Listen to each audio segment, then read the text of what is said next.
Ben, allô et rebonjour.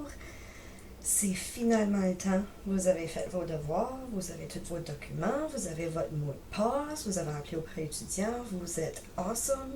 C'est finalement temps de faire votre demande de prêt étudiant. Êtes-vous prêts? Voici nos walkthroughs. On va vous marcher à travers de chaque page des prêts étudiants. Préparez-vous?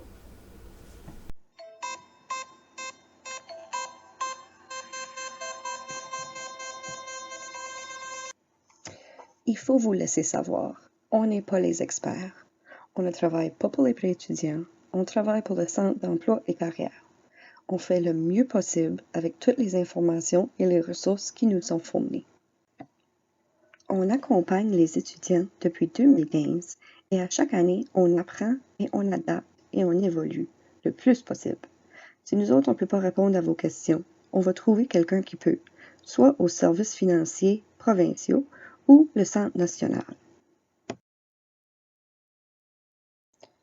Sur votre écran, vous allez voir les numéros 1-800, qui sont des numéros sans frais pour les services financiers pour étudiants Nouveau-Brunswick.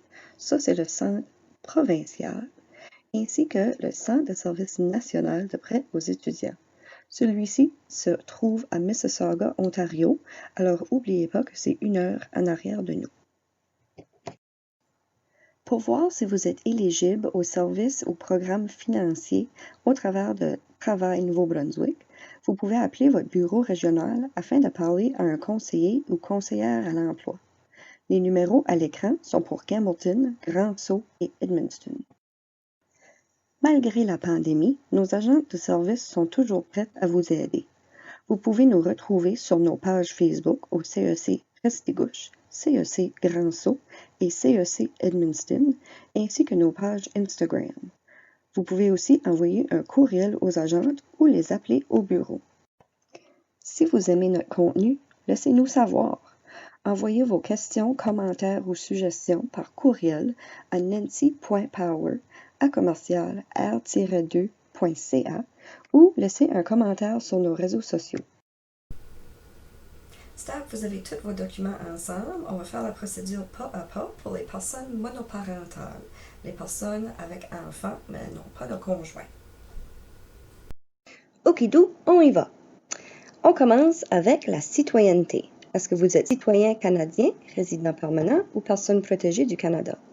N'oubliez pas que si vous êtes résident permanent ou personne protégée, vous allez devoir inclure les dates d'arrivée au Canada ainsi que ceux d'arrivée au Nouveau-Brunswick.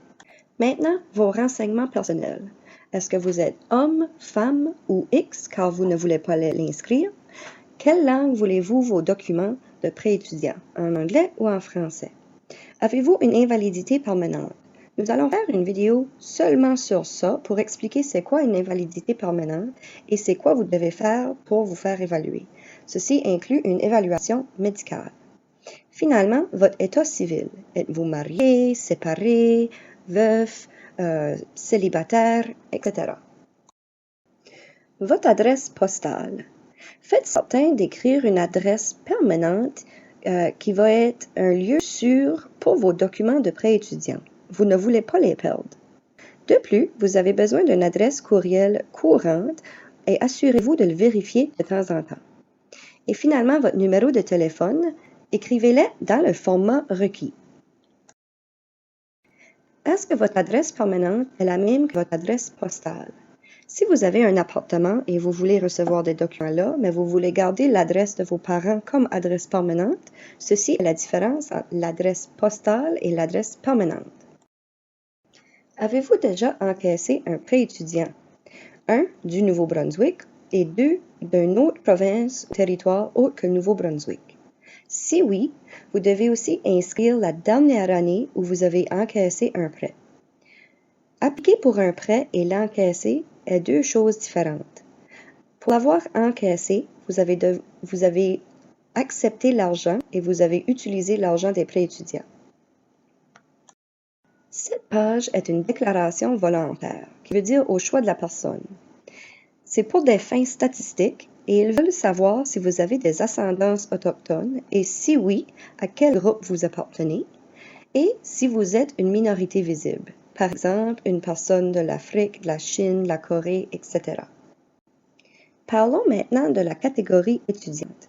Nous en avons discuté dans une de nos vidéos précédentes, alors vous devriez à ce temps-ci savoir à quelle catégorie vous appartenez. Soit étudiant marié ou vivant en union de fait, étudiant dépendant, étudiant indépendant ou étudiant parent unique. Si vous n'êtes pas certain, vous pouvez appeler au prêt étudiant et leur demander. Choisissez la bonne lettre à la fin de la page pour votre catégorie étudiante. Et finalement, confirmez votre catégorie en cliquant Suivant.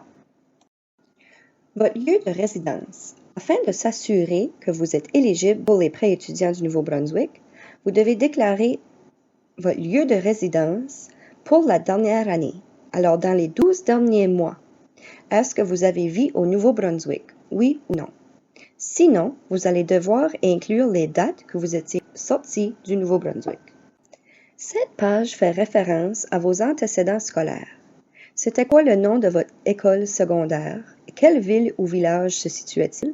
Et quelle année avez-vous reçu votre diplôme d'études secondaires? Si vous n'avez pas reçu votre diplôme d'études secondaires, vous devez indiquer la date que vous avez arrêté vos études, ainsi que la dernière année que vous avez terminé. Si vous avez fait votre diplôme d'équivalence d'études, inscrivez la date dont vous l'avez reçu. Finalement, avez-vous déjà suivi des cours temps plein dans un établissement d'enseignement postsecondaire? Oui ou non? Si vous choisissez oui, nous allons vous montrer sur la prochaine page l'information que vous devez fournir. Si vous avez déjà suivi des cours postsecondaires, vous devez inscrire l'information pour chaque année que vous avez étudié. À l'écran, il y a un exemple. Année 1, un baccalauréat en sciences. Avez-vous gradué ou reçu votre diplôme? Non. Avez-vous eu des prêts étudiants? Oui. Le nom de l'établissement, le nom du programme et les dates de début et fin. Si vous avez fait plus qu'une année, vous devez inscrire chaque année séparée. Si vous avez postulé pour un prêt étudiant l'année passée, vous avez seulement besoin d'inscrire l'information pour la dernière année. Maintenant, où allez-vous? Dans quelle province ou territoire se trouve votre collège ou université? Lorsque vous avez choisi votre province ou territoire, vous pouvez trouver une liste de tous les établissements postsecondaires que vous pouvez choisir. Trouvez la vôtre parmi la liste et choisissez-la. Si vous ne trouvez pas votre institution dans la liste, il est possible qu'il n'est pas désigné par les prêts étudiants. Vous pouvez appeler votre établissement postsecondaire afin de leur questionner. Votre programme, est-ce pour un baccalauréat, un certificat, un diplôme, etc. Habituellement, les cours universitaires sont des baccalauréats qui prennent 4 ans. Au collège, vous pouvez avoir un certificat après 1 an d'études et un diplôme après 2 ans d'études. Toutefois, il y a toujours des exceptions. C'est quoi votre programme d'études? Parmi la liste, choisissez votre programme, que ce soit un bac ou un certificat ou un diplôme, en arts, en éducation, en sciences, en nursing, etc. Quelle est la durée de votre programme d'études? Vous devez sélectionner l'année que vous commencez, est-ce que vous entrez dans la première, deuxième, troisième année, etc., de la durée de votre programme. Alors, sur la deuxième ligne, vous allez choisir la longueur de votre programme. Est-ce que c'est 1 an, 2 ans, 3 ans, 4 ans, etc. Êtes-vous inscrit à un programme coopératif?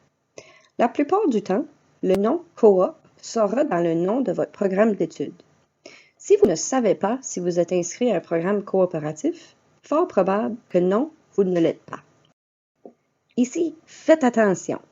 Pour les dates du programme d'études, dans le menu, parmi les dates disponibles, vous allez voir que l'année au complet n'est pas la première sur la liste. Pour l'année au complet, de septembre à avril pour l'année scolaire universitaire, c'est le deuxième choix sur la liste. Les autres, ce sont seulement des semestres ou la période d'été. Si vous connaissez votre numéro étudiant, vous pouvez l'inscrire ici. Si vous ne l'avez pas, c'est correct, pas de problème. Cette page peut sembler compliquée, mais je vous le promets que ce ne l'est pas. La première question la date de remise du diplôme prévu. Quelle année que vous prévoyez graduer de votre programme d'études? Dans 2 ans, dans 4 ans, etc. Est-ce que vous faites une période de travail de programme coopératif? Les programmes coop ont des stages un petit peu comme les collèges, mais vous êtes payé durant les stages coop. Si vous ne l'êtes pas, vous pouvez choisir non. Si vous êtes dans un programme coop, vous allez devoir inscrire les dates et où ce que vous allez vivre durant votre programme. Si vous avez des stages, c'est la même chose. Vous allez devoir écrire les dates de début et de fin de vos stages, ainsi que où vous allez vivre durant le stage. Est-ce que vous vivez chez vos parents ou ailleurs? Est-ce que vous prenez votre cours en ligne par correspondance ou autre forme de livret à distance? Est-ce que vous allez être en classe ou à la maison? Et finalement, quel pourcentage d'une charge de cours à temps plein allez-vous prendre? La plupart des étudiants à temps plein font 100%, qui veut dire que vous allez prendre 5 cours habituellement dans l'année. Vérifiez avec votre établissement postsecondaire si vous n'êtes pas certain. Pendant vos études, est-ce que vous allez vivre avec vos parents ou ailleurs que chez les parents? Maintenant, parlez-nous de vos enfants. Dans votre unité familiale, vous allez devoir écrire les personnes à charge âgées moins de 12 ans. Alors, vos enfants, moins de 12 ans. Vous mettez votre prénom, le lien de parenté, leur date de naissance et leurs âges. Vous allez faire la même chose pour tous les enfants de 12 ans et plus qui ne sont pas aux études postsecondaires. Vous allez mettre leur prénom, lien de parenté, date de naissance, âge, et si c'est une personne handicapée, oui ou non. Et finalement, si vous avez des personnes à charge suivant des études postsecondaires eux aussi, vous allez devoir mettre leur prénom, lien de parenté, la date de naissance et leurs âges, si c'est une personne handicapée, mais aussi leur numéro d'assurance sociale, leur date d'études, et s'ils reçoivent de l'aide financière des prêts étudiants eux aussi. Avant de terminer, vous avez un espace où vous pouvez mettre des commentaires à ajouter à propos de votre demande. Ceci peut être des circonstances exceptionnelles à signaler au service de finances, tels que des problèmes médicaux, que vous avez besoin des médicaments que vos assurances ne couvrent pas, etc. Ils prennent déjà beaucoup de choses en considération, alors ça doit vraiment être des circonstances exceptionnelles. Si vous avez quelqu'un que vous aimeriez ajouter à votre compte de prêt étudiant, vous pouvez inscrire leur nom ici et leur lien de parenté avec vous. Ceci peut inclure un parent ou un gardien, quelqu'un à qui vous faisiez confiance. Et finalement, c'est fait, c'est fini, vous avez terminé. Vous pouvez cliquer « Soumettre la demande » si vous êtes prêt. Sinon, vous pouvez cliquer « Précédent » et aller revérifier vos réponses. Sinon, c'est ça, c'est fini. Wouhou! Hey, vous avez fini. C'est ça, c'est fait. L'application est soumise. That's it. C'est fini. Félicitations. Le pire est fait. Si vous ne savez pas quoi faire maintenant, allez voir nos autres vidéos pour voir quelles informations vous avez besoin de savoir après votre demande. Allez aimer nos vidéos et souscrire à nos pages. Puis merci d'être venu, puis on se voit à la prochaine. Bye!